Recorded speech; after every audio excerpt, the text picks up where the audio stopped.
I'm Christian Abbott. I'm Nathan Lavender. I'm Sean Abbott. And this is the Red Mist Podcast.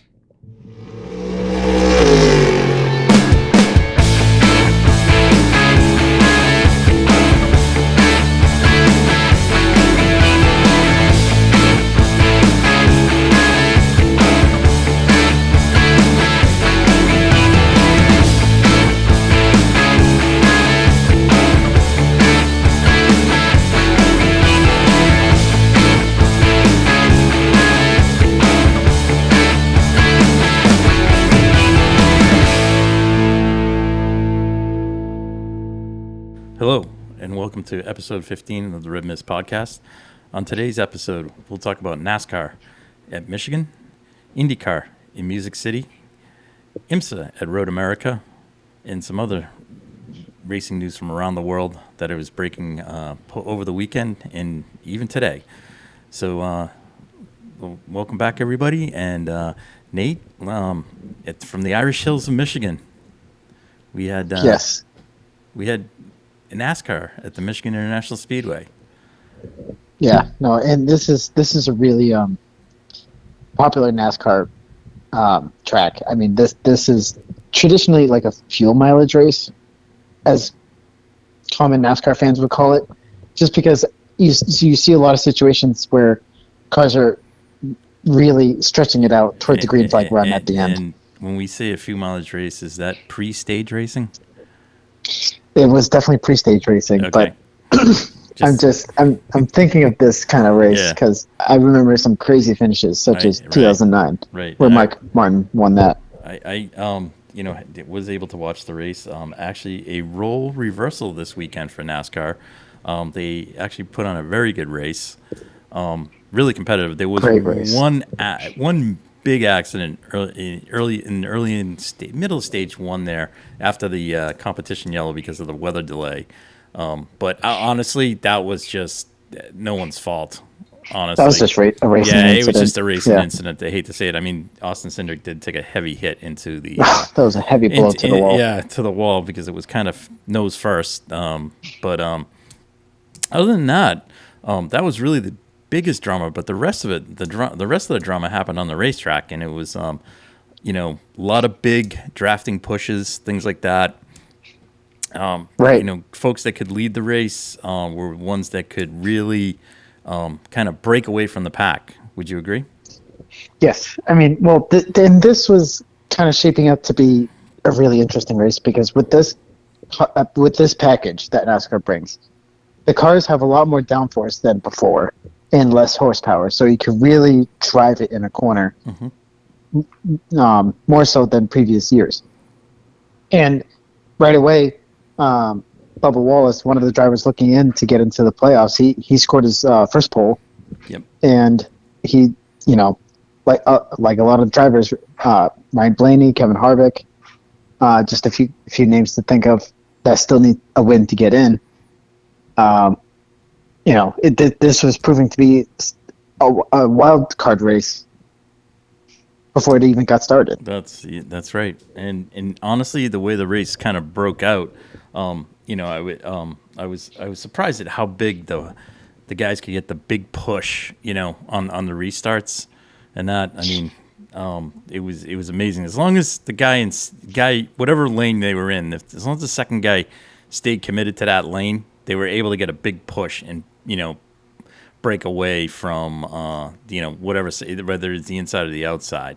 In that, but what really was surprising was once they got the push, how much the lead car was actually able to kind of extend away from the pack throughout the race and that. But it was like I said, it was a great race. I mean, we had Denny Hamlin, working his way to the top, fighting for spots. And it was as you said, Nate, it was a lot of the guys that needed to either win or get some major points did figure into this race. Right, and interestingly enough, I mean, you started seeing Kevin Harvick really wasn't anywhere in the picture. He was hanging out in 20th. Right. At a lot of points to be had. But, I mean, look, he's battling with Cody Ware. all Well, drivers. but I think And the- I think in Harvick's defense, I think he was kind of really trying to stay away from any of that, you know, any of the shenanigans that may go on in a pack and get caught up in something. You know, after after some of the stuff that happened to him at Indy on the road course. So, but Right. I you know, it was kind of he was definitely playing a waiting game. You know, Truex was doing the same thing. Two guys that really kind of were kind of battling throughout the race were actually Logano and Blaney throughout the race. I mean, they were definitely kind of leading the push to the up into the pack to the front, you know, with the front runners and stuff and staying up there all day, as was Kyle Larson. And I'll say this, Larson's car was definitely the car you wanted to have pushing because it was strong. Well, he was getting his first wins in NASCAR in these 2 mile ovals when he was with Ganassi. I think Michigan, if not Fontana, was one of his first wins and just started multiplying his wins at the 2 mile circuits. Right. And he's just brought that, you know, background with them onto these tracks, and now he's with Hendrick. I mean, he was just easily, if not probably the strongest car in the field to really worry about. I would say him and Denny Hamlin were the two strong cars throughout the afternoon. Yeah, throughout the afternoon, definitely. And then, I mean, and I think what kind of like, I guess what hurt them was them being being the pusher instead of being the pushy. You know, had they were able, one of those two was actually able to get in front of the other one. I mean, into the being able to be pushed. I think one of them probably could have actually kind of run away with this and maintained position for the rest of the race. But like you said, I mean, it was interesting to see as the race unfolded, as you know, some of these guys that stayed out of trouble, that needed the wins, kind of came, you know, kind of cream rising to the top, as they say, in desperation. But it was, you know, like I said, it was funny because the last 2 weeks we've been talking about guys that really needed to perform, and we were looking to Michigan as one of them. So, you know, in the end, Kevin Harvick, welcome to the playoffs. Well, I tell you, and Kevin Harvick won this race in Kevin Harvick fashion. Yeah. He lived up to his nickname, the closer. He was not a factor really all race. Like I said, hang around the top 20, and then the final caution came out, and it worked out in their favor. Yep. Because they were up front and they got the track position, and you know, it made Rodney Childers look like a genius. But Kevin Harvick was able to keep position and stay up front and make it happen at Michigan. And these were one of the drivers I was really looking at last week as one of the drivers that would really, you know, when they get pushed in this corner, who's going to be the best driver to, you know, punch back. Right. And Kevin Harvick is that driver. And, you know, despite not having any real good performance all season, he still finds a way to win. Yep. And not just at like Daytona or anything. No. But this was at Michigan. Like, and this is a track where I would have expected him. I would have expected him either here or at Richmond. Yes. To win. I know conceivably there'd be an outside chance he could possibly win at Watkins Glen, but I think his two best bets were either here or at Richmond. So no, he struggles at the road courses. Not, I mean, versus at like super speedway races. Right. I mean, he got his. I believe this is his 6th win at Michigan. It is. So he's no stranger to victory lane here. Nope. So this is definitely. I would say Michigan, Phoenix, and any of the super speedway races, Kevin Harvick really just comes out of nowhere and just can really seal the deal at the end. Yeah, unfortunately, two of the guys that were kind of stuck in 4th and 5th place at the end, Logano and Blaney, they were really they were bringing the mail at the last part of the race. They were, and they really were. I know and Logano was kind of caught up with Hamlin and Wallace, kind of trying to, I don't know, they were trying to sort things out, I guess is the best way to describe it. And Logano got kind of caught up in that, and then Blaney just sort of zoomed right into it. So it was kind of cool, but they just couldn't, it was the guy in second that had the 3 cars behind him. That's what kind of propelled Wallace and got him a break with about 6 laps to go, he got a good amount of separation from Hamlin, Logano, and Blaney. So those guys kind of fought it out for third, with Hamlin coming home third. So Yeah, but imagine being Bubba Wallace or Ryan Blaney. You're in the top 5, and you miss out on a win, and someone else, fills that playoff spot. well, I mean, it's just pressure's on now. I mean, more so than ever. As they say, Nate, that's why we race. Yeah. All right. Yeah, right. I mean, this and I'll isn't. tell you, You know what? this is going to be something else, man. There's it really is. no participation trophies here. I mean, No. and not denigrating Bubba Wallace's race, but it does. Second is the first loser. I mean, it's the way it goes. It sucks. Yep. But he should be happy with what he did and over the weekend and stuff. But strong weekend, pole in second. I hate. I think his next chance for something to possibly try and get into this would be at Daytona. I just can't see him. I can't see him performing at Richmond. I think there's 2 guys at Richmond. I think that I'm going to look to. One is Larson. The other is Hamlin. Oh, Denny Hamlin, his home track. I mean, I just really see a Denny Hamlin victory. And my outsider that's going to come through and continue this.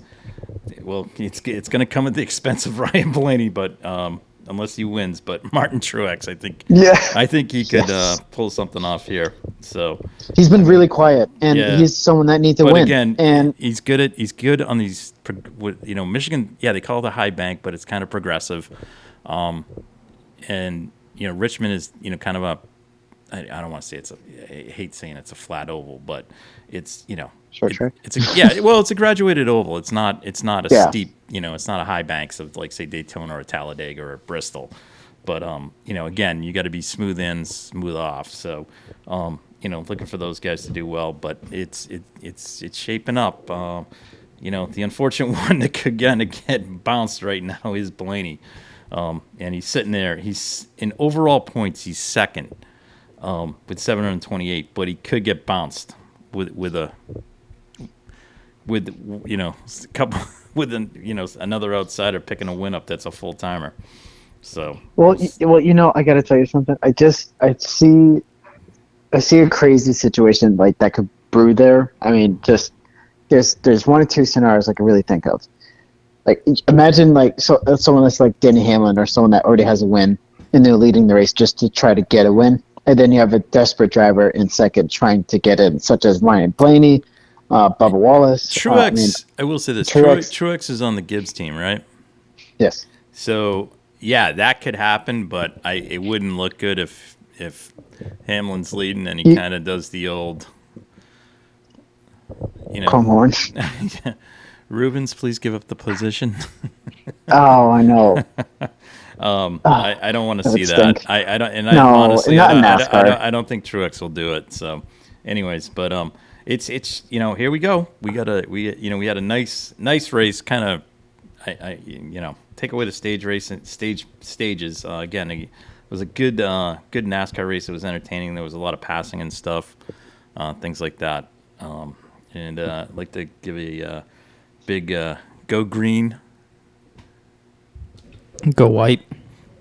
And it was a pleasure to see Coach Tom Izzo and Coach Mel Tucker from the Michigan State Spartans welcoming the everyone to Michigan and giving the command to start engines.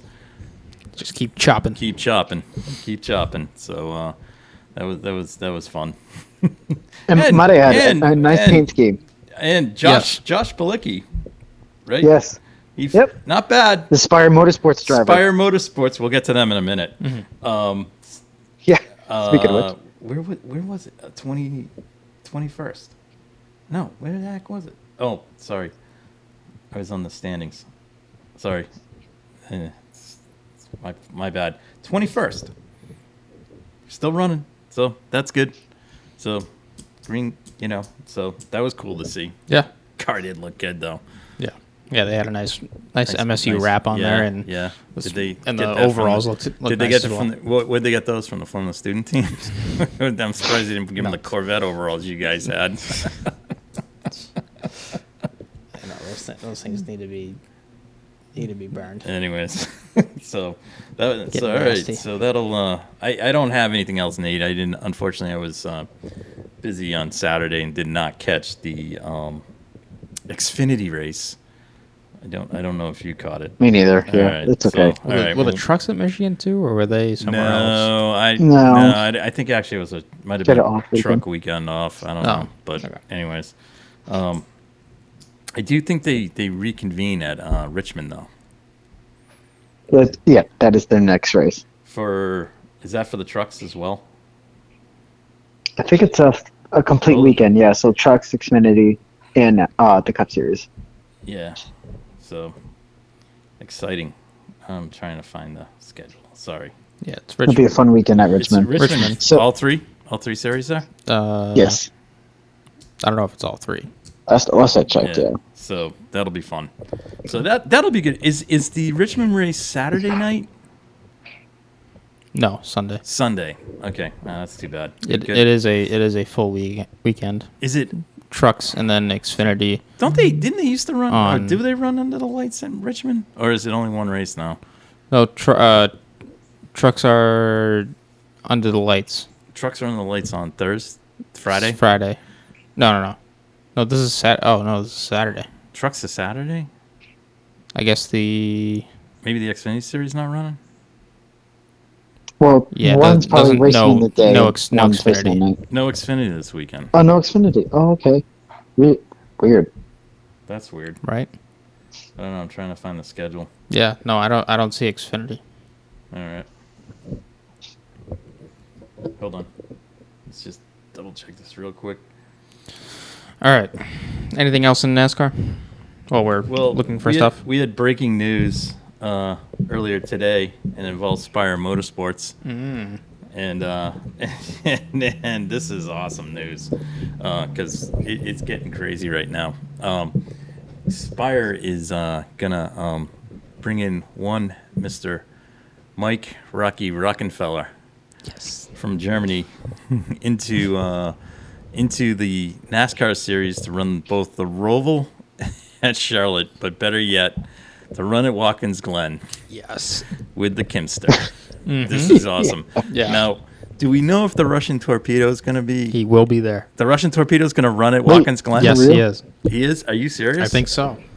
Oh my God. The headline that I saw, it looked like they were all included. So let me double check on that. But yeah. Oh, that is just... That is fantastic. That is just gripping news. Also, in the world... No, it is kind of... I just kind of like it because, I mean, you know... But the other cool thing that I did see I saw a little video and saw a story from the folks at Racer Magazine with Marshall Pruitt, who interviewed John Doonan and then did a follow-up interview with Chad Knaus. They were talking about the NASCAR Le Mans project for next year, and the project is moving along rather crisply, as John Doonan said.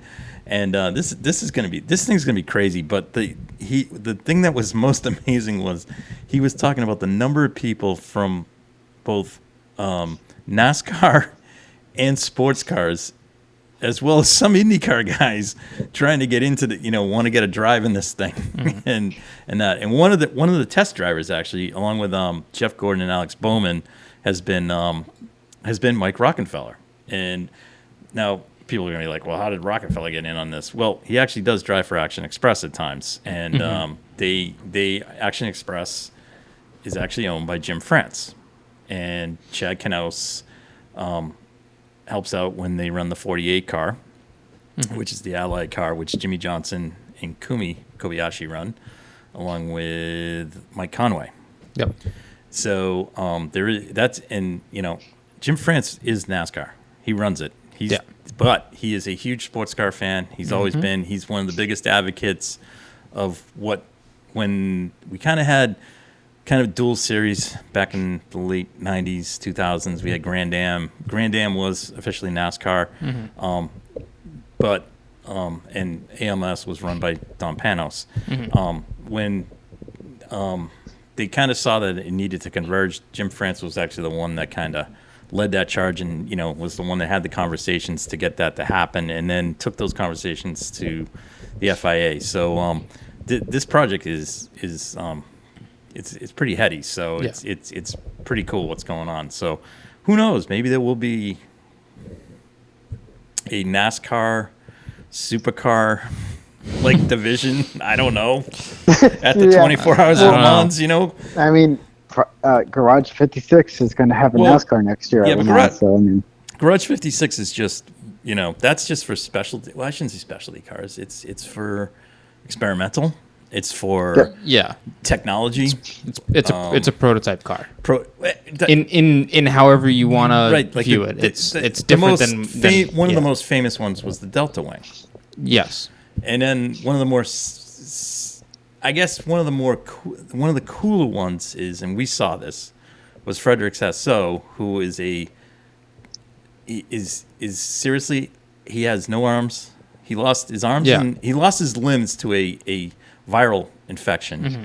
Was in very competitive. He was a race car driver and engineer, everything. Came up with this system as to how he could drive the car.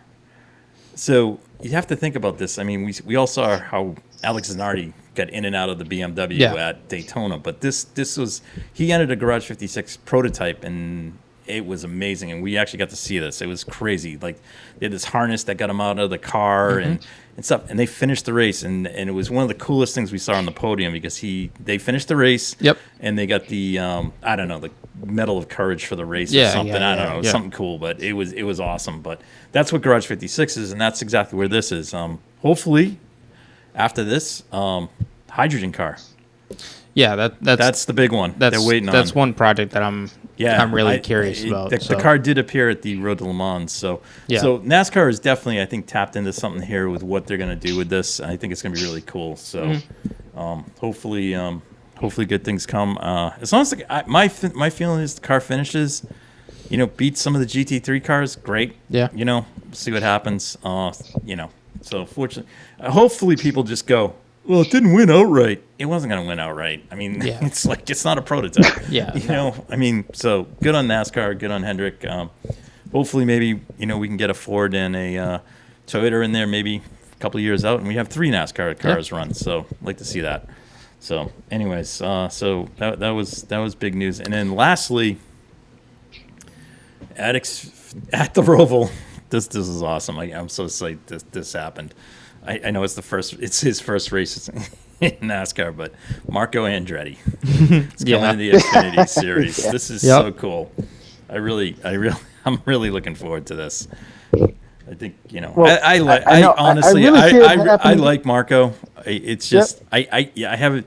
My feeling is I think maybe IndyCar wasn't his cup of tea, but he's definitely good at Indy. Yes. He shows up at Indianapolis. He really does. He's great at oval racing. Oval racing, he is awesome.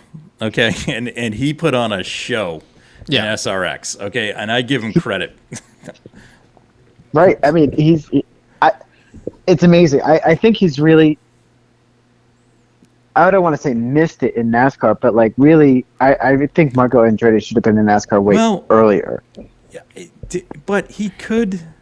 He could be one of the ones that he might be able to make that crossover, which Montoya was probably the most successful of the crossover guys, right? Yeah. Mm. Who do you have in mind? Who do you have in mind?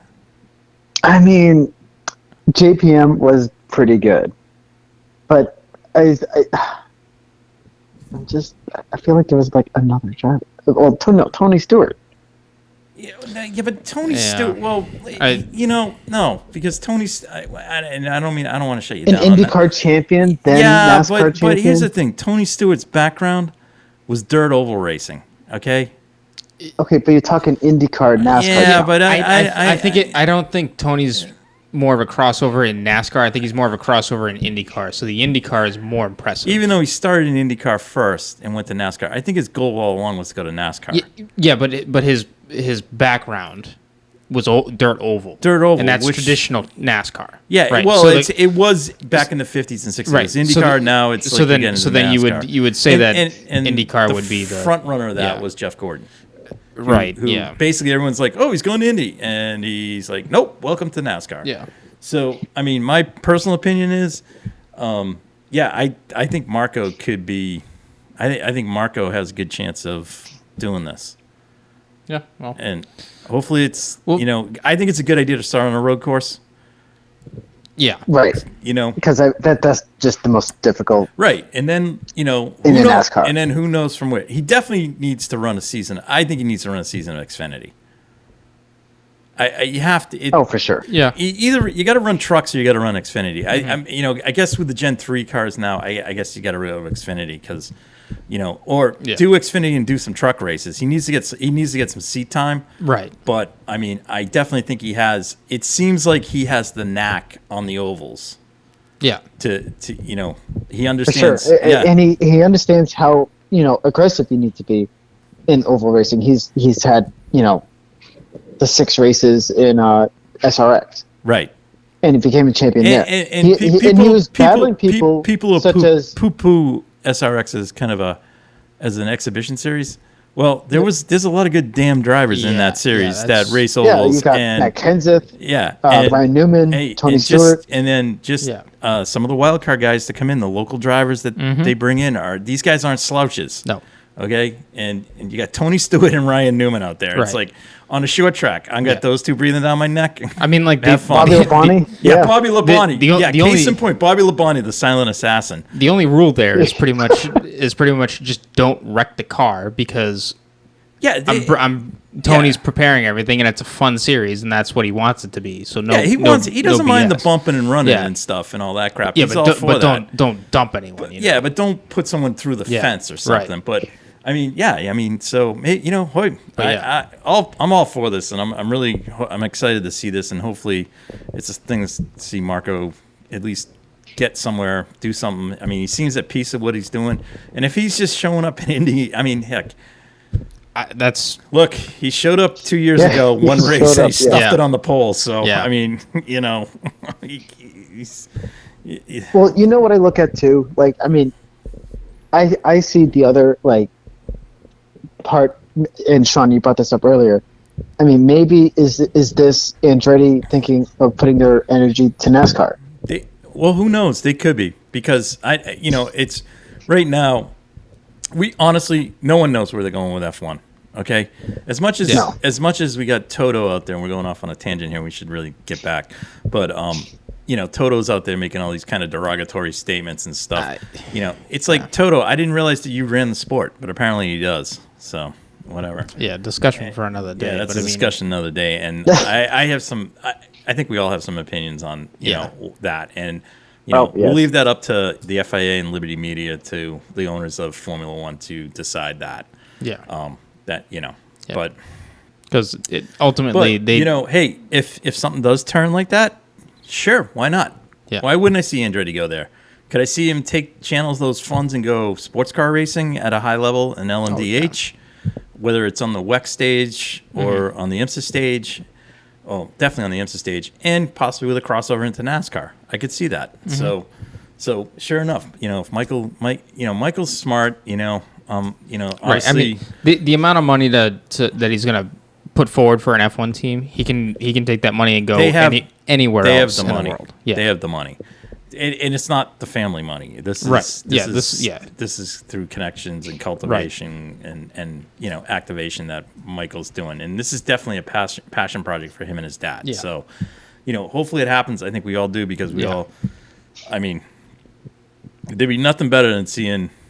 Well, I mean, it'd be great seeing Michael on the grid, but it'd be nothing better than seeing Mario dishing it up with Martin Brundle, or just even him speaking his mind on every other team that's out there. Maybe they could hire Gunther.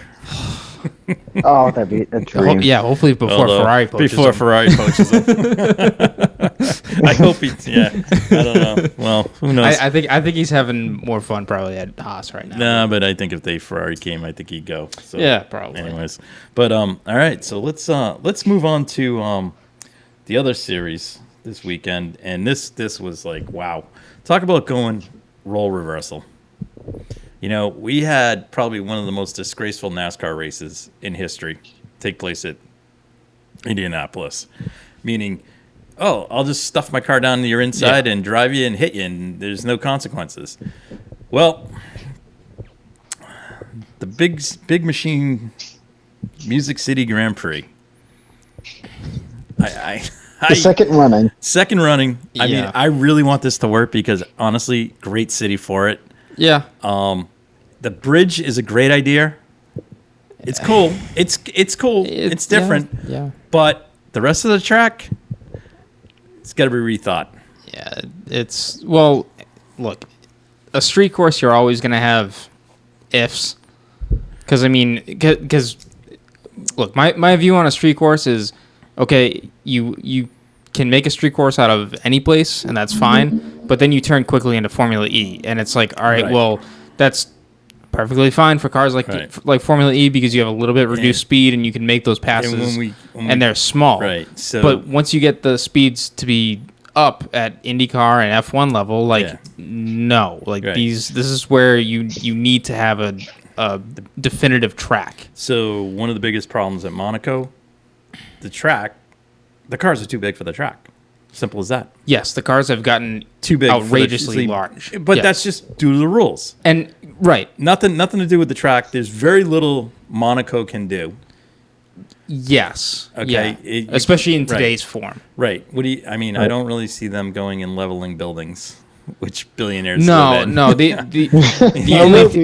only thing you could do at Monaco is remove grandstands, but then it's going to be yeah. My thing is it's a great track for F2, F3, and all of those series in the Porsche Cup series, all of the support series in F2, F3, Porsche Cup, and Formula E have shown that.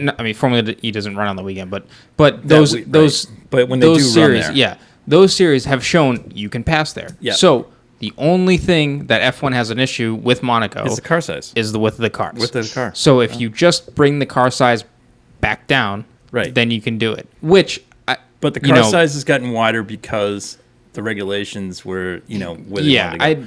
So I really can't look at Monaco. I can't. It's not that has nothing to do with the track. No. Long Beach has Granted, there are accidents that happen there, especially around that fountain curve. That's the only kind of Mickey Mouse part of the track, I think. Last corner. No, the hairpin. Yeah, but the hairpin's always been there, so that's. I hate to say it. Okay. That's kind of. It's like the station hairpin in Monaco, all right, or at. Everybody knows what they're going into when they get there. Or at Rascasse. Yeah. Okay, everybody knows that. And the very last corner there, where the cars kind of swing, they do that cool little flick at Monaco, but. I like Belle Isle. The walls come out and they bite. Toronto, same thing. St. Petersburg. There is IndyCar has a fascination of there ends up being this half a sector that it funnels into just single file, and it's only single file. And there's that one piece at St. Pete where they come down the straightaway and they turn right, then go left. And right before the penultimate corner. Rossi and Graham Rahal got caught up. No. This is back out in the middle. Oh, the one at the last before they. Sorry. So there's two. There's kind of two and then three and four. Yeah, there's two Mickey Mouse. Yes. And when I say Mickey Mouse, it's just they're not. It's just they tried to fit the track in. It's not natural. It just. So unfortunately, that's Nashville. Mm-hmm. They tried to fit the track in. So they could get the bridge. That's what they did. Yeah. So last year, okay, I give it, I take it. It's first race. Things are going to happen. We were all kind of skeptical. I think after the podcast last week, we kind of had a quick kind of talk, and we were all kind of saying, it could be a crash fest. And sure enough, it was. Yeah. I honestly, I wonder if this race was earlier in the year, would the driver's mindset be different? Because you got to look at St. Petersburg. No. Yeah, but that's the first race of the season. Right. Okay, and then Long Beach is like the last race before they go to Indianapolis. So those races are relatively clean. And then you have the Belle Isle right after Indy too. Belle Isle after Indy, but that in Toronto, but. Toronto's one because I just wonder the advantage of having these road course, these street courses. guys are trying to make things happen because they're getting desperate. Right. Yeah. You know, I see and this the just argument, this isn't the place to be getting desperate. You got to really, you got to keep a cool head. You know, Nate Scott McLaughlin came through pole. You nailed that. Yes. You know. Yeah, that was unexpected. I mean, I would say that was expected. Yeah, and I agree. I think both you and Christian had kind of said last week when we talked that his supercar experience on the street courses definitely came into play. Which in the rain delay, Lee Diffie kept commenting on that. Oh, well, because what else was there to talk about the big machine music city Grand Prix? Yeah. You know? Let me insert the Dex sponsorship on the Scott McLaughlin car. Sponsored by Dex. Thanks, Lee. Okay. This is the Verizon car. The Verizon car. They didn't get to willpower in the interview sessions. That was kind of comical because they were trying to do the interviews and like, I don't know if they were using Zoom or whatever, but it wasn't working. Yeah, it was like Christian and I were laughing. It was hilarious. It was like, like Hinchcliffe really wanted to say something funny, but he couldn't. It's not 2020 anymore. You can't really get away with this stuff. Yeah, let's guys, you could have been done. They could have had someone in the paddock. There was no reason. I know. And then we got Lee Diffie like getting all enamored with Scott McLaughlin's family. It's like Jesus H. Poor people are trying to eat their charcuterie board, and he's like interrupting. You guys have Vegemite? No, he's from New Zealand. I don't think they have Vegemite. Willpower, though? Willpower, I'm sure is all for it. Yeah. I will say, just from observations, on a 17 race calendar with 2 races that happen at Iowa, 5 races are on street courses. Yep. Do they need? Sorry, this is my thing. You think there's too many street courses? I'm okay with like a street course or two, but once you get like a lot, like I don't find the entertainment. For IndyCar, would it be best because the season's kind of a compact season? It is. And this, I mean, one of the things they talk about is cost. I don't want to say cost control, but it's racing and whatever. But man, there's ways to minimize the costs. amount of damage that these cars took this weekend was significant. There was some beat up cars. It's a good thing there's no race coming up, but yeah. I mean, so after what is this? 5 races in 4 weekends, they finally have a break. Right. But man, the crew doesn't. These guys are gonna be putting cars back together. That's. I mean, it was rough. I mean, just some of the moves. I mean, Hurt is coming. So McLaughlin gets pole, and honestly, him Grosjean, the up front was really good. Pato was in there. Rosenquist went backwards. I don't know what happened. Strategy. Was it. That's what it seemed like. But and probably just aggression. Right. Now, Colton was starting in the back because of a Q1 qualifying incident. No, they No, he had the qualifying crash. Okay, so and then on top of the Rossi initial had an issue. They had to put the car back. So I mean, the Andretti guys were coming through the field. So they were. I don't want to say they were tiptoeing, but let's put it this way: they were coming through nice and neat. Okay. Yeah. Until Herter goes by Dalton Kellett, who decides, I'm going to defend against Colton Herter. Right. Okay. I mean, you know what? This is where I get this. I mean, Herter got him. I'm Kellett. I can't keep up with him. Like, this is my whole thing. Like, use your head. Yeah. And fight for another day. Mm. And what's he do? He walls him. And essentially damages his car. So he's out. I mean, it's like some of these guys are just, know where you are in the standings and stuff. I'm not saying pull over for everybody, but look, you're not Dalton Kellett, you're not faster than Colton Herta's back there because of an issue. He's faster than you. All right. And I like Dalton Kellett. He's a nice kid and everything, but he's not a front running IndyCar guy. Well, and especially on and this. Go ahead, Nate. This was pretty early in the race. This was like that's what I'm saying. Like, this was really. I mean, like if I'm back there, I know It's like, look, I on race to race pace, Dalton Kellett is nowhere near Colton Herta. Okay, right. Okay, so Colton Herta makes a mistake in qualifying. On him, that's on him. Yeah. Okay, his fault. Okay, but if I'm standing there, like I gotta know who's back there. Okay, and it's like, okay, he's gonna come through. I can't keep up with him. Well, and you have to know. You have to know if he's back there, he's going to be a little bit more desperate to get forward. Right. So you have to think smart. Right. So if you're going to go into it, say for instance, you're going into the first braking zone, like maybe you take a more defensive line. Yeah. And then if he really wants to stuff it down there, that's on him. Right. That's on him. Right. But he literally got passed on push to pass coming down the bridge. Right. And he decides he wants to fight him. I'm like, bro. Well, I'll be honest with you. If I was on that team, I'm like, again, and this kind of gets back to the spotters and stuff. It's like, let the guy know who's coming. And you know what? I know your pride hurts, but you know what? Sometimes let the guy pass. Yeah, who's to say he's going to finish the race? Right. Yeah. But what did you do? What did you do? You walled him. You put him in. You compromised his race, and you compromised yours. Yeah. I mean, just too early stuff. I mean, too early for that. There's just numerous ones of those. I mean, I love Kyle Milot, but he puts himself right into Alexander Rossi. Yeah, it's like, bro,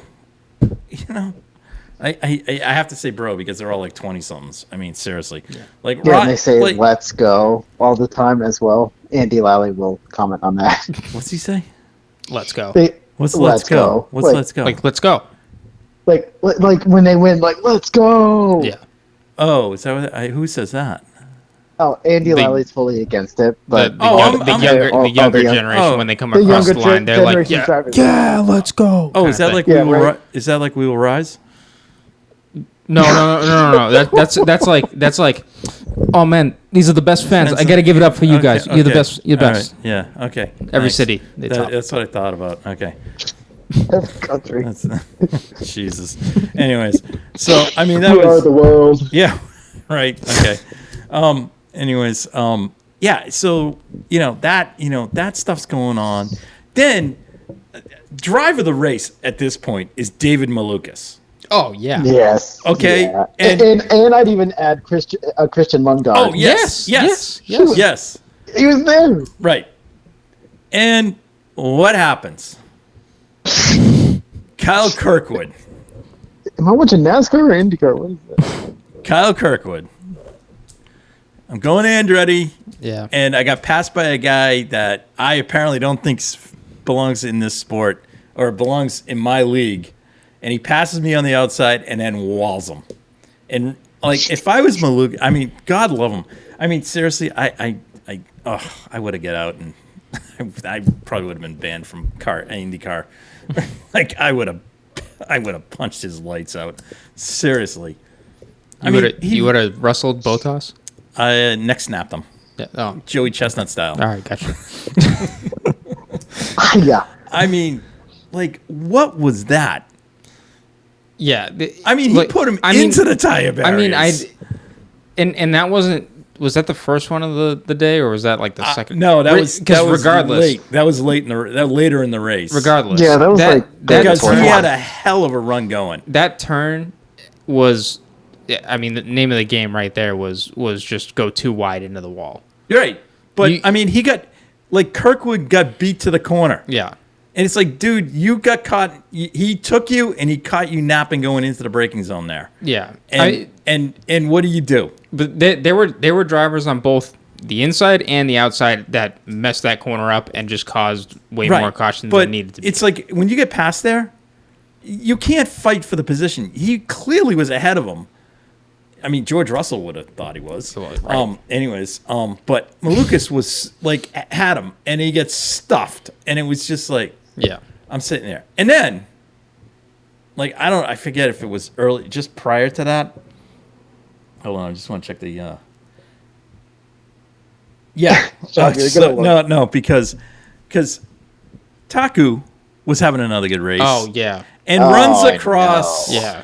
runs across my favorite Italian-Canadian friend, Devlin DiFrancesco, who decides to do exactly the same thing.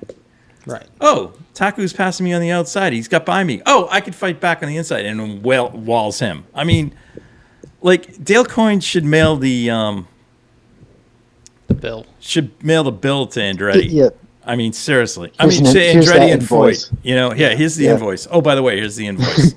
I mean, Jesus. I mean, Christ Almighty. Like, yeah, that corner had nothing but trouble over this whole it has weekend. nothing. Right. I don't even know if you make it 30 feet wider, it's still going to be a problem. It's not, because again, you're going into a you're coming from a high speed zone into a very slow speed, but you're braking and turning the opposite way and then coming back. It's not exactly a 90-degree turn, but it's not. Well, it's 90-degree when you finish turning right. It's at not the end exactly. of the high speed, but you're braking. Corner. Yeah, it's not a natural corner. No. But I mean, Jesus. I mean, some of these, and it was all in that spot. The other spot was just down the end of the road there where they turn left and they get that quick chicane. That's where I took out. Yeah. That was like a mess. Graham Rahal took himself out, Well, and Graham and Rahal, Bobby Rahal's going to give him the invoice. Yeah, Graham Rahal took about 9 cars out in that incident. Well, everyone was checking up. Yeah, okay. Arena's DK, Yeah. but Will Power and Jimmy Johnson nearly avoided it. Yeah, but I think that's when Jimmy Johnson broke the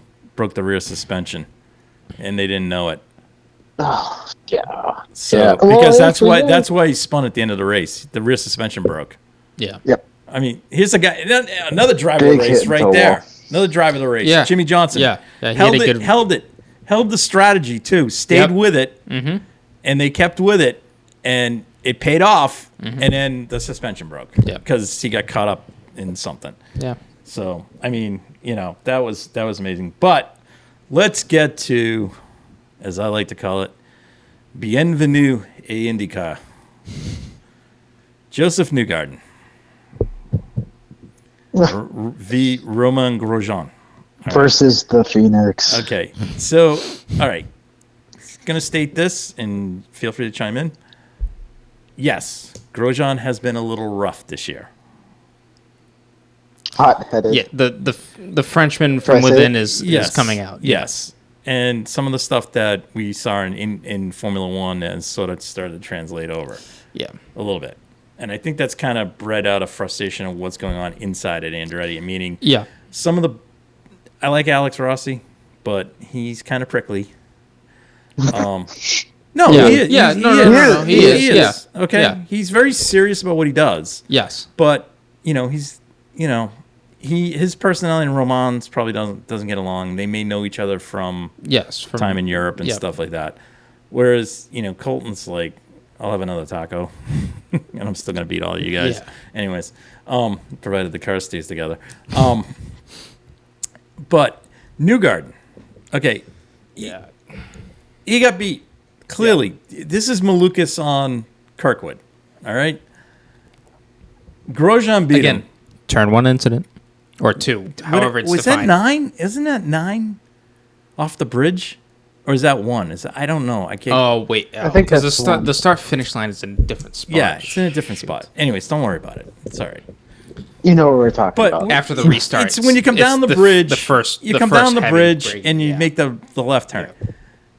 Newgarden got clearly beat.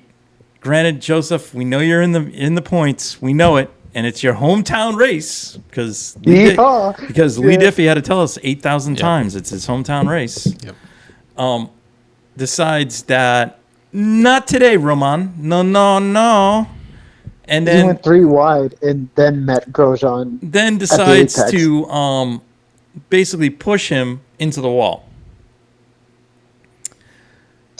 He was never going to have a lane exiting. And he was Grosjean was. Grosjean had clearly beaten him to the corner, clearly beaten him through the corner, and was walled. Pure and simple. I I can definitely understand why he got out of the car. I not 100% certain if he showed him who was number one. He just threw his hands up. He threw his hands up, which I don't blame. And this is one of those things that this is a moment in IndyCar that I don't like, and it's nothing to do with Roger owning the series and owning the thing, but that was a penalty. Yeah.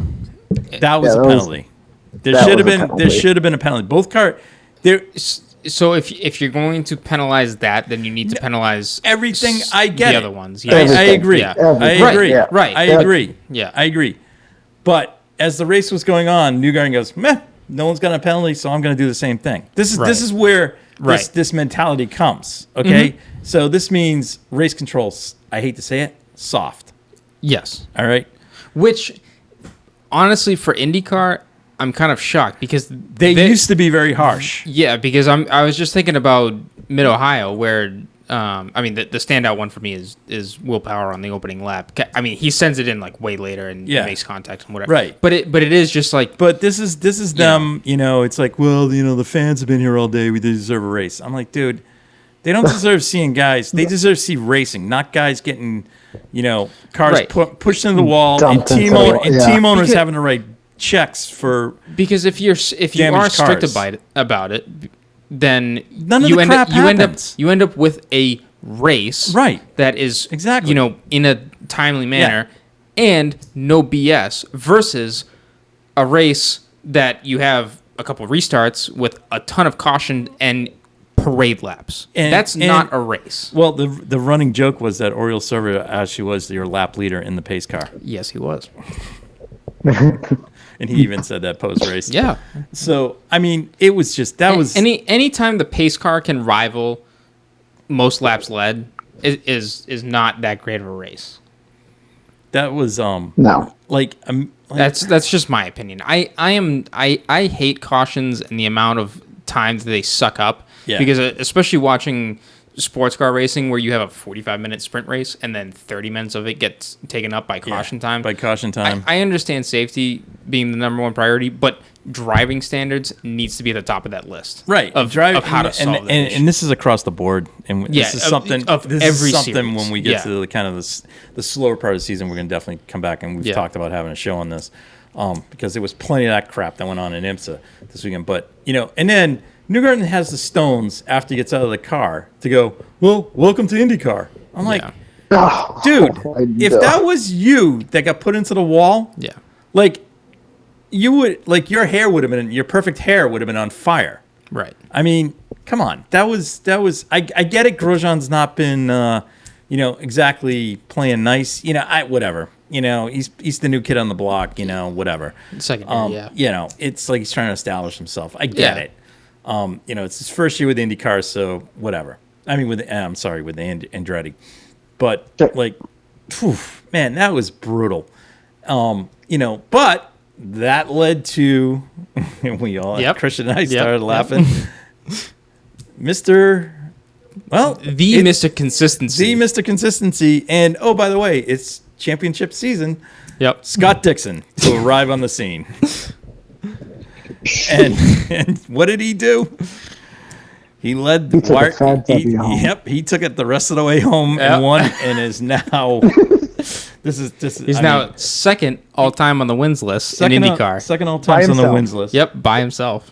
And he's sitting 6 points behind the Verizon car with Will Power. And if I got to put money on a driver, I'm putting it on him the rest of the way. So, Mass Legislature, please pass the sports gambling bill as soon as possible so I can get my DraftKings app so I can put money on Dixon to win the series. Because, holy cripes. This race turned out exactly how I thought it did. And, Pato, unfortunately, falls victim to the Graham Rahal incident. But there was another issue with the car during the race. I mean, it's just, here we go. Yeah, not a good weekend for him. Not a good weekend. He kind of is now, he's outside the 400 point thing. I think you have to be inside 400 points at this point to be considered a player. I know McLaughlin, sorry. I just like it sits in my head like it's like all I can hear is Lee Diffie every 5 minutes. But he keeps contending that he's in it, and I'm like, nah, you're out of it. You're not. There's. He is out of it. Like, yeah. I'll tell you what. Newgarden's one bad finish of being out of it too. Because for sure, yeah. I mean, look. I mean, look, the top. I wouldn't even say Alex are, Palou is in it. The top 5 right now are Power, Dixon, Ericsson, Newgarden, and Palou. Palou is 33 points. I'm sorry. It's Power and Dixon and Newgarden. Unless the only thing that can happen is if Ericsson rights the ship at the next race. Yes. That's the only thing that can happen. And by righting the ship, I mean winning the race. Yeah. Yeah. All right. I can't see. I right now my money is on. I know what's coming. It's the Scott Dixon train. It's coming. I can see top 5 finishes for Dixon at the next 3 races. Right. Now whether he wins them, I don't know. I will say this: Power and Newgarden are very strong. The wild card race now is Gateway. And it's coming up. It's a short oval. Whoever takes Portland is going to make their life 10 times easier going into the last round. I agree with that, but the make or break race now is Gateway. Yeah, because luck. I mean, luck is going to be a significant portion of that. Let's just say if Ericsson somehow wins that race, I could see him considerably being it will put him in a good position to win. Yeah, out of pure pace of how the season is going, I see Portland being a Penske win. Because you're saying it's a Chevy track? I think it's a Penske driver's track. The way that the drivers have If I was going to pick the one driver to do well there, it's going to be McLaughlin.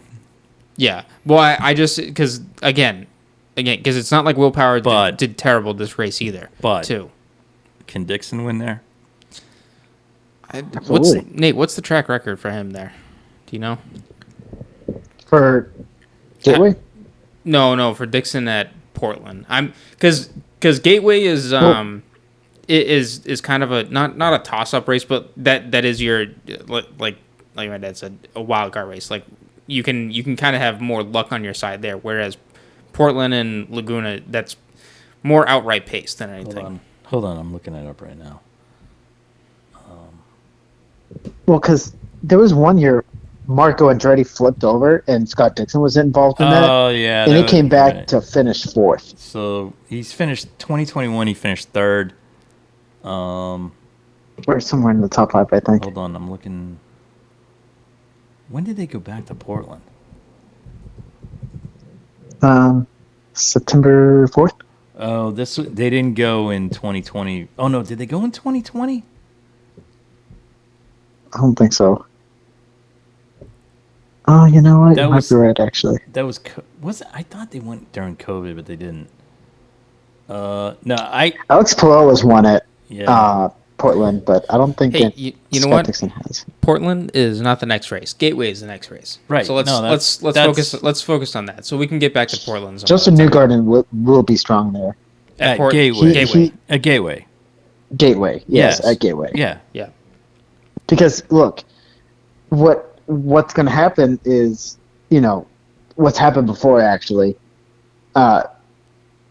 Joseph Newgarden made a real ballsy move on the inside of Simon Pagenaud when he was with Penske to really make a move there down inside, and despite being teammates, used his right side of his car to get through and eventually win the race. Gateway's not a Dixon track. No. He's qualified well there, but he's never finished well there. It's Connor Daly track though. Yeah, we keep saying that, but Connor keeps letting us down. Well, hang on. This is my last glimpse of hope because, it's not often you see an AJ Foyt car in the top 5, and he's brought an AJ Foyt car to the top 5 there before. Right, but Connor's a great driver too, but you also have to Dark horse. Dark you horse. also have to put it, yeah, exactly, because it's not just Connor, it's also the team, and a team can always get the setup right for qualifying, but maybe not for the race. So that's a little bit more Been the trend this year. of a deep dive into data that you need the a better engineer for, and that goes for any racing too. And I'm not saying that anyone on those teams are bad engineers. It's between Penske and AJ Foyt. I would put my money that the better engineers, and especially where the money is at Penske. So I would expect Penske to be doing better than AJ Foyt. So, that's just the reality of the grid. However, IndyCar being the way it is, it's much more likely that, unlike F1, that you could have a success story like Connor Daly winning a race rather than, say, Williams back up on the podium and winning again. So, it's just in today's world. We're not talking 2012. For sure.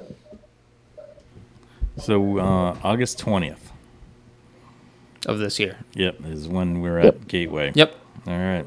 Because then August 21st is when we go to Watkins Glen and we see Kimi, Rockefeller, and Kvyat. Did you find it? Yep. It is the Russian torpedo is going to be there. They will be there. That's fantastic. All right, we need 2 more drivers added to that field. So, and I'm looking at you, Trackhouse Racing. I need one Montoya in that race, and then the other one.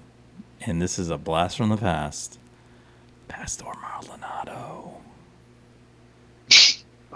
Where is he right now? He's racing Venezuelan stock cars, I think. But it would be fantastic. Him and the Russian torpedo. Can he? Come on, him and the Russian torpedo. No, I understand. It would be awesome. Wait a minute. So, no, because NASCAR's not FIA. That's why. What? No, they don't have. Yeah, it's not right. It's whatever. I don't know. Kvyat actually is a little more outspoken about that whole issue. So it's personally about this whole issue. Look, he's not. He doesn't have. He doesn't have Mazepin's father, who's like sitting in Putin's pocket. Again. Personally, I don't enjoy world politics being involved in sports to begin with. So I think the whole position is. I think that whole thing is ridiculous on its spot because it's not the athletes that are in that position. It's the other people. So the 21st is when this is happening. Oh crap! Yeah. Oh no, I am gonna be. Am I gonna be? Yeah. No. Yeah, I'm gonna be around. Oh, Nate, we need to get together for that. I mean, yeah. Let's go. We have to get together for that. What? Oh, Christian's gonna have some reason here. Wait for Watkins Glen. Yeah. I'm gonna try to clear my calendar up. I'd have to. Christian's got to clean his calendar Anyways. up. Anyways. What are you doing? We're racing at New Hampshire the day before. Yeah. All right. Anyways. Okay, so I think that kind of closed up the IndyCar scene there. Mm-hmm. So I think we got it's going to be interesting. But, I think it's kind of shaping up the way we thought it would. Some guys coming to the top here. So we shall see where it goes from here. All right. Let's move on to IMSA and the WeatherTech Series at Road America for a fantastic, fun-filled weekend there of Lamborghini Super Trofeo, Porsche Cup North America, Michelin Pilot, and the big dogs. 5 classes of racing on the track at the same time in the IMSA WeatherTech Series. The WeatherTech, the funny thing was the Michelin Pilot race was 4 hours. And wow, that was just there was a lot of cars that got written off or got banged up. So that had a lot to do with driver standards. I hate to say it. So I hate to say it. That's whether some of these guys belong in these cars or not, that's another story. I mean, I get it. There's guys that are paying the freight and stuff, but some of the stuff that was going on with the guys that are I want to say series regulars, meaning that they race in the series or have been racing in the series regular and probably, I guess, qualify under the paid driver thing. Some of the crap that they pulled this weekend was brutal, just unbelievable. And I know, we're getting to the end of the season there. They only have, I think, 2 races left. They have VIR and Petite in the Pilot Challenge Series, but Jesus, it was a lot of cars banged up. Yeah. TCR actually was pretty clean race. The Alpha won, which is I'm surprised because that's just not Lime Rock is more a track for the Alpha, but the Alpha won at Road America, holding off a phalanx of Hyundai Elantras and Velocitors, so that was pretty cool. And then up front, we had the one of the Murillo car of Kenton Cook winning with a sketchy move on the first place car. So I wasn't really not thrilled with it, but hey, it is what it is, I guess. So we'll go from there, and then we'll move on to the WeatherTech Series, where what a race in changing conditions. Yeah. The DPI cars for the majority of the race ran on dry tires, even in somewhat wet conditions. I think there was a brief change where they all went to rains or an intermediate tire, but that was very short lived. But man, you got, it's a 4-mile track, 5 classes. They were constantly in traffic. It was the traffic all around was fast. It was great racing. The DPI guys put on a show. I mean, I know there's 6 cars there, but man, they were just battling the whole time, and it was all clean. Yeah, there was one, like, you could go, oh, this move wasn't so clean. I think it was Van der Zande on Tristan Vautier going into Canada corner, but Van der Zande. Oh no, was it? Oh, Vautier. Sorry, Vautier was on the inside. He was on the wet part of the track. So it's but hey, they got to go for it, right? And basically, all that happened was they both kind of went wide. They went straight across the apex. Yeah. Meaning they missed the apex, went wide out into the runoff area and came back, but Earl Bamber just shot underneath them. Yeah. So I mean, but man, it was kind of Checo and Leclerc and Hamilton slips up the inside. Yeah, exactly. Kind of deal. It was that kind of deal. But it wasn't nefarious. It wasn't like it was lighthearted door banging and nothing out of the ordinary for DPI. LMP2 class, and then basically DPI was between Wayne Taylor Racing and Meyer Shank, and the Shank guys were fast. I mean, they were fast, but when it gets to the end of the race, it was Albuquerque versus Jarvis, and I'll take Albuquerque every day of the week against anybody. Yeah. Ricky Taylor put on a monster stint early in the race. They put him in when it was bad. Yeah. And that's when he excels. So, I think that was a smart strategy call there. Yep. If it was dry, do I think Ricky could have beaten Jarvis? Absolutely. But Ricky, I think overall is the more well-rounded driver. Albuquerque's fast. Yeah, well, especially after that qualifying lap he did too. Yeah. So it was crazy, but him and Jarvis had a great battle, and then traffic played into it. It's basically reading the traffic. The guys in GTD and LMP3 and LMP2. I mean, basically, when they came up on them, held their line and let the guys move. There was one moment, the guy Ben Barnicoat in the Lexus kind of hosed Vautier a bit, and that was kind of dumb. But that was the one incident. Other than that, I mean, it was these guys were coming through the traffic. They were carving their way through. And from a prototype perspective, they were using traffic as picks, placing their cars on the right side. I will say this: it was some good racing traffic and racing, multi-class racing. Didn't worry about track limits.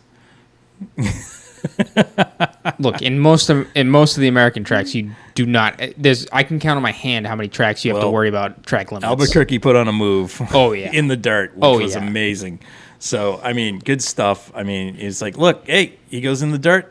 One of two things happens: he could spin out, cause an accident, gets by the guy, has damage to the car. Yeah. I mean, it was so the consequence of that was it was a high risk move, and it paid off. And Wayne Taylor got the race, got the win. Unfortunately Meyer Shank car Jarvis, in his effort to kind of hold off Bamber, ran wide in the kink, and he nosed it across the track. But man, it was the craziest crash. He nosed it right into the wall, and he hit the the front most structural part of the car, which was the foot box, the nose cone, and basically everything else shattered off the car, and he kept going. Yeah. So at least what you would call like the front wing. I think ended up finishing fourth. Yeah. So that was because that was with like he finished fourth. 10 minutes to go in the race, and his accident ended up bringing out a yellow at the end, and they finished under yellow. It was just trying to clean up the track. So. But so Taylor and Albuquerque got the win. Now I believe they have jumped into the IMSA points lead. Yes. So that's really DPI has one more race to go, which is Petit Le Mans at Road Atlanta in October. Wow. So that's gonna come down. I'm sorry. 10 hours to. Oh, wait a minute. Oh yeah, they haven't updated for Road America yet. Oh, okay. On the IMSA site, they haven't updated the points yet. A little slow. A little slow there. Tuesday. I don't know what happened. They must be at Sibkin's still drinking. Yeah. So, anyways, good on them. Cheese and wine. It's a good combo. Not at Sibkin's. There's a lot of beer being drank there. Anyways, so so that was good. And then we had LMP2, Ryan Dial, and the Aero Motorsports car put on a late pass. Down the back straight on Louis Delatraz, and him and Dwight Merriman got the win. So that was good. Good to see Dial back. LMP3, the guys from Riley Motorsports, got the win. Hold on one second. I just want to make sure I see this right. I had it. Sorry, Gar Robinson and Felipe Fraga got the win, so that was good. And Matt Bell was second, and then third was John Bennett and Colin Brown, and then which keeps that points title between Robinson and Fraga, and Bennett and Braun in play still. Yep. And then in GTD Pro, we had Hawksworth and Barnicoat, and followed by Campbell and Jaminet, followed by the Corvette team of Garcia and Taylor. And then in GTD, it was Russell Ward making up for what happened at Lime Rock with a big win. So that was good. And then Westfall and Robert Menenges, those are the guys that got destroyed at Watkins Glen because of two idiots in LMP2. They got second, and then Frankie Maldacavo and Aaron Telitz, again, they bounced back from Lime Rock and finished third. So good weekend of racing there. Just Road America does not seem to disappoint. It does not disappoint. And it's always a good take, and there was plenty of racing action. And would like to see some better driving standards in Michelin Pilot. It's like, come on, guys. There was, again, a lot of it produces the best finishes too. A lot of damage was done to cars there, and I get it. There's guys in that can afford to pay for the bill, but Jesus, I don't like seeing cars getting wrecked like that. When half the race becomes caution and parade lap, especially in a 4-hour race, there was a lot of that. Yeah, that's not so. Yeah, you're wasting a lot of money to do parade laps. Anyways, so that's kind of where we're at. So as we look towards this weekend, we're Richmond, basically, right? That's it. Yeah, that's it. That's really it. Wow, quiet weekend. Quiet weekend. Just, so quiet weekend. But so Nate, Brad Kozlowski wins, or Nate, he's gonna win because everyone. Stenhouse is gonna win. No. Oh yes, here we go. I'm going either Hamlin or Truex. That's where I'm going. Truex still. That would complete the grid theoretically. Just couple small points in our own racing world. The Red Mist karting team spent the weekend in the Red Mist garage. This is Sean Abbott, team principal. Well, it was Christian and I. Yeah. We were able to diagnose the problem with the Red Mist 09 World Formula Kart. So Yep. we will be back. We will be back. It is now fully functioning and running. So mercifully, it wasn't anything more. More than a screw loose. Yeah, not quite sure. They got a couple theories on it, but it might be human error more so than anything. But anyways, still not sure. Anyways, other than that,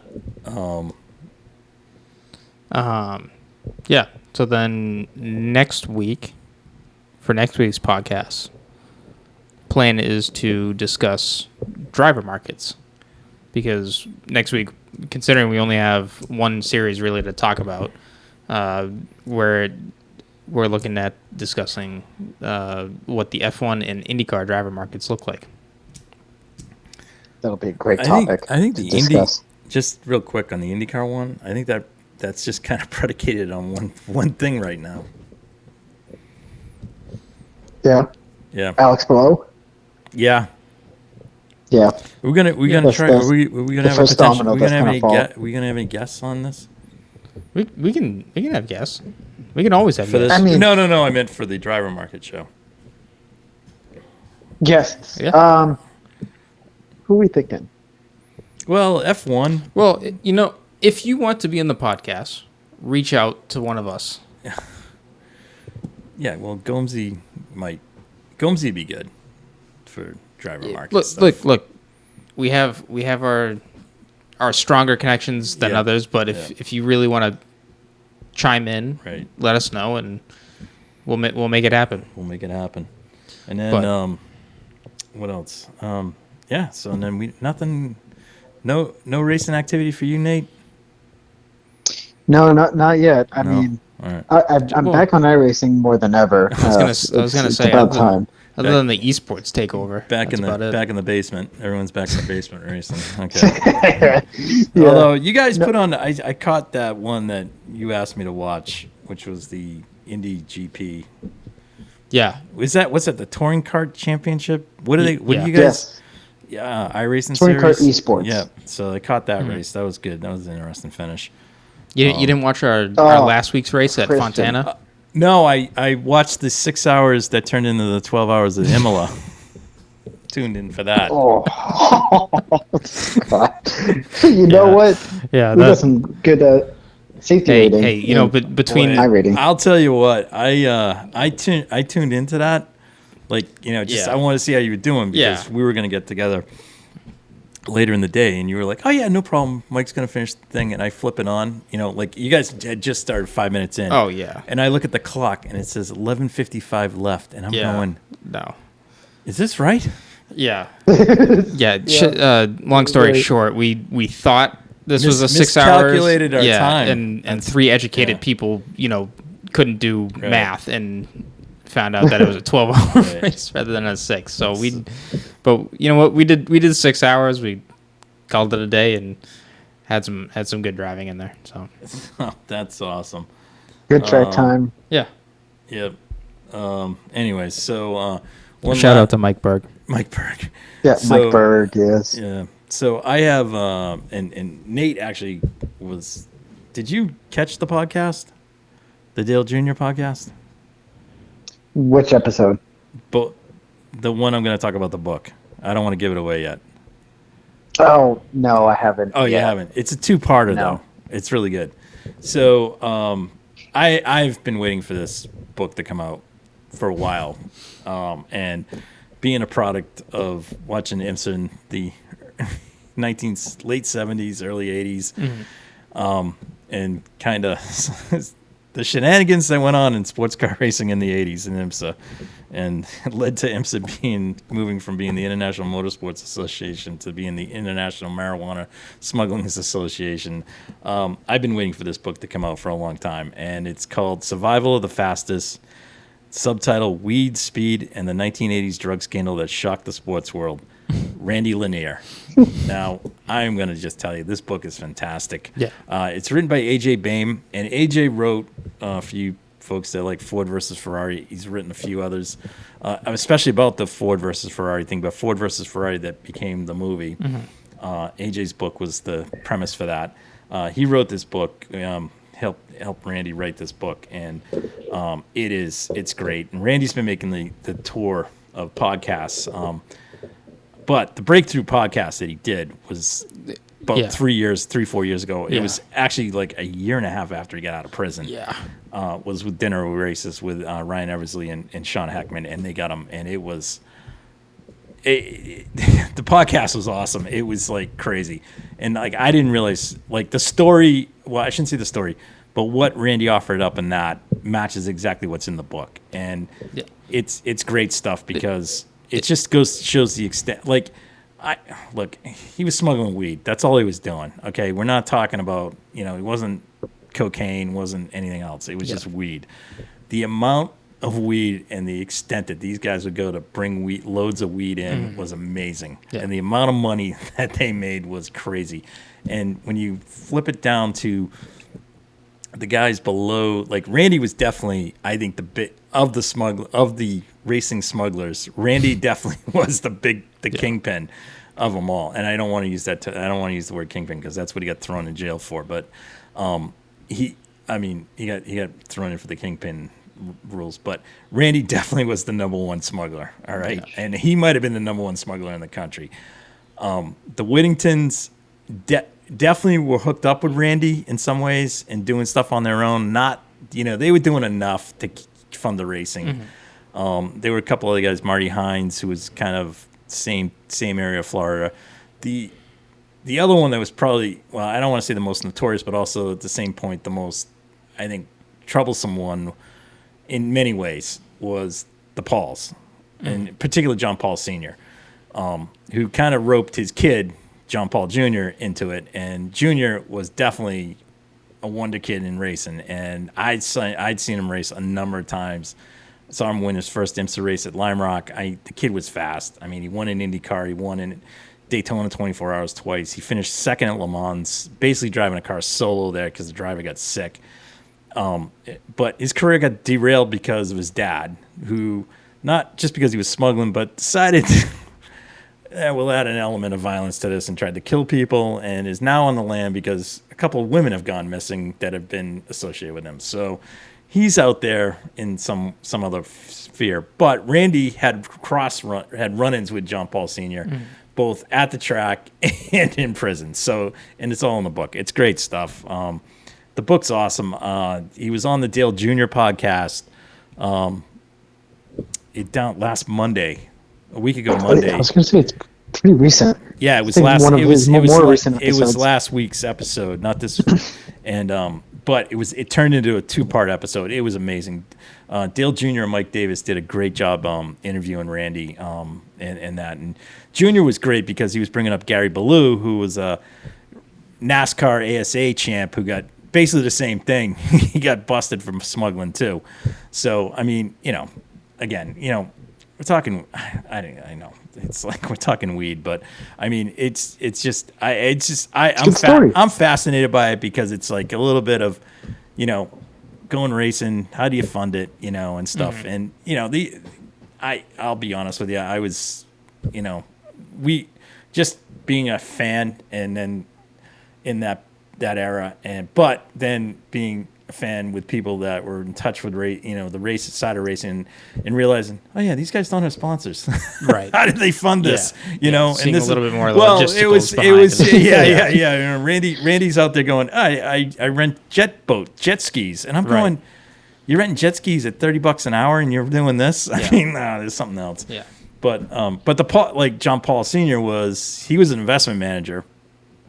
So Wall Street, Boston Mutual Funds. I mean, so he had money in the bank, and he just learned how to smuggle. So, and his system was pretty elaborate, but Randy's was definitely out there. It was awesome. But if anyone wants to listen more about Randy Lanier, the Dale Jr. Dirty Mo podcast. Media. It's Dirty Mo Media, and it's the title of the podcast is Randy Lanier Speed Funded by Weed. So exactly what the book is. What the book is. And it actually, he was on, the podcast was done Tuesday, the day the book came out. Yeah. And then, so that's much more recent that you can find on Dirty Mo Media. And then the Dinner with Racers podcast is episode number 52, specifically, if you want to go and listen to that one. Does it say? End of 2016. 2016. So Randy got out of prison, I think 2013. So we're talking like in a two to 3 year window that they were able to get Randy. Yeah.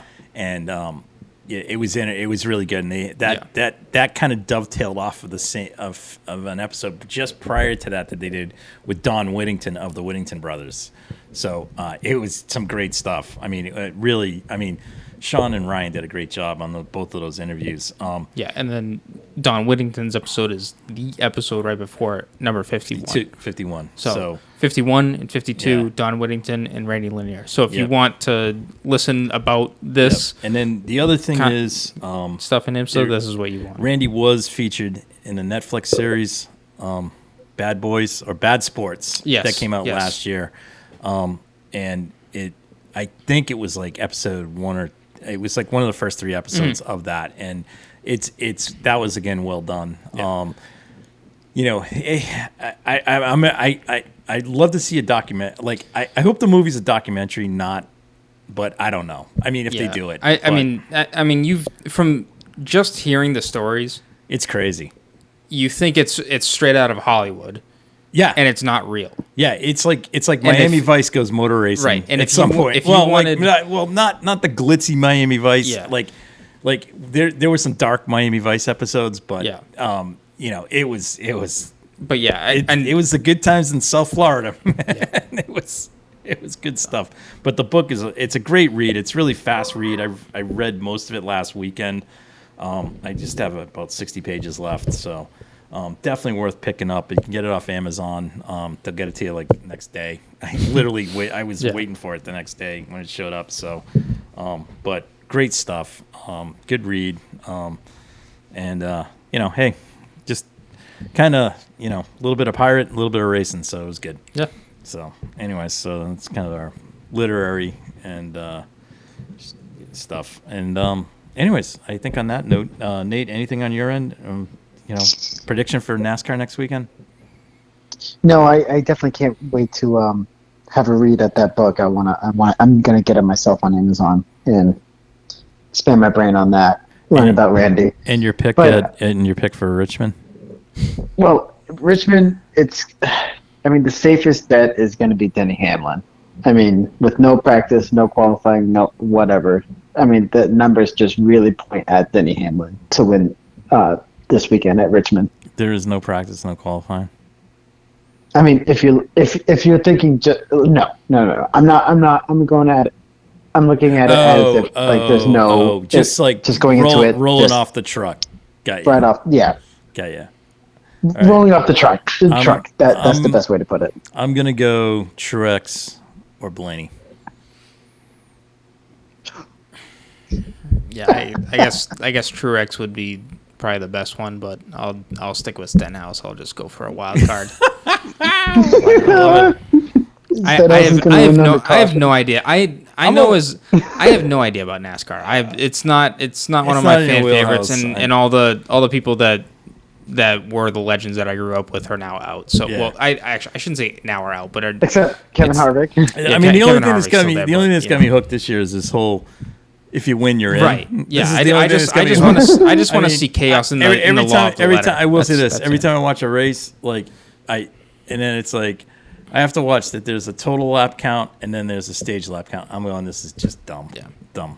But anyways, I don't know if anyone's. This is completely off topic. I don't know if anyone's aware of this, but there's endurance motorcycle racing, and I've heard this. It's like FIA. Sanctioned, and they just had they had an 8 hours of Suzuka this past weekend. Yeah, there's a 24 hour. I think there's a 24 hour. There is a 24 hour. Yeah. I don't know if that's the full course over to the Bugatti course. I did, but it is. Last night I did see the little schedule of it. It's last night. I think it's called FIM. Yeah, FIM. Yeah, it's not FIA, but FIM. Yeah. There's also I also caught. I was kind of flipping through. I was trying to catch up. I wanted to watch one part of the NASCAR race, so I did the highlight special. Yeah. And it was like, oh, NBC's got highlights of the MotoGP at Silverstone. Oh. The more I watch those guys are out of that gourd. Oh yeah, They are out of that gourd. so But it was good race, but it was crazy. Yeah. Anyways. All right. On that note, we'll wrap up episode 15. On to Richmond for NASCAR. Everybody else, well-deserved weekend off. Hope everybody has a great week. We'll talk to you next week. We'll have a little recap of Richmond, and we'll talk about the IndyCar F1 driver market next week, I think is where we're going to be. And that'll wrap up the show. Good night.